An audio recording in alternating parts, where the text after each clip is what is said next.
Spomenuli sme, že ak podnikáte, je dôležité byť poistený. O to viac v časoch, kedy každý nečakaný výdavok či komplikácia môžu byť pre ďalšie fungovanie firmy doslova likvidačné. O tom, čo všetko je dobre poistiť si, ak máte teda vlastnú firmu alebo živnosť, sa budeme rozprávať s Dušanom Zemánkom, riaditeľom úseku neživotného poistenia z Komunálnej poisťovne.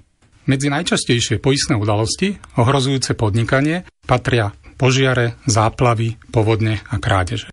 Pre firmu aj živnostníka však môže mať fatálne následky aj neúmyselné vlastné pochybenie alebo zlyhanie zamestnanca.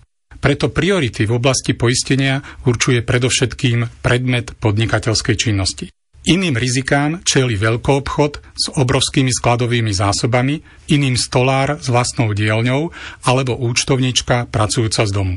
Preto máme v ponuke poistenia produkty a riziká, ktoré si vie klient vyskladať presne podľa toho, čo potrebuje, a my mu s tým odborne pomôžeme.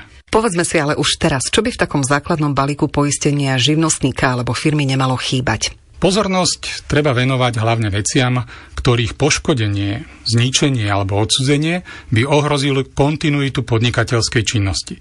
Zvyčajne to býva nehnuteľný a hnuteľný majetok, prípadne zásoby. Poistite si všetko zariadenie, stroje, dopravné prostriedky, elektroniku, a to aj v prípade, že ich máte prenajaté. Treba si tiež uvedomiť, že samotnou poistnou udalosťou to ani zďaleka nekončí.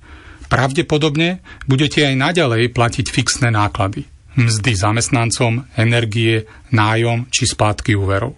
Preklenúť obdobie zastavenej výroby pomôže špeciálne poistenie prerušenia prevádzky, ktoré kryje fixné náklady a ušlý zisk. Na úvod nášho rozhovoru sme spomínali aj tzv. Zlyhania, čiže chyby samotného podnikateľa alebo zamestnanca. Naozaj je možné sa poistiť aj pre takéto prípady? Väčšina podnikateľov si vystačí s jednoduchým riešením v podobe poistenia všeobecnej zodpovednosti. Pre špecifické pracovné činnosti je dôležité tzv. Profesijné poistenie zodpovednosti, ktoré pokrýva riziká vyplývajúce z daného povolania. Môže ísť napríklad o notárov, účtovníkov, exekútorov.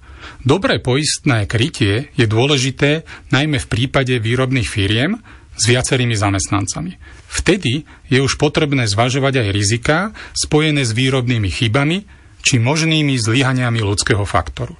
Ak napríklad vyrábate produkt, ktorý samostatne alebo ako súčasť nejakého celku môže spôsobiť niekomu škodu, je dobré mať poistenie zodpovednosti za chybný výrobok. Ak vás táto ponuka zaujala, viac informácií nájdete na www.kpas.sk.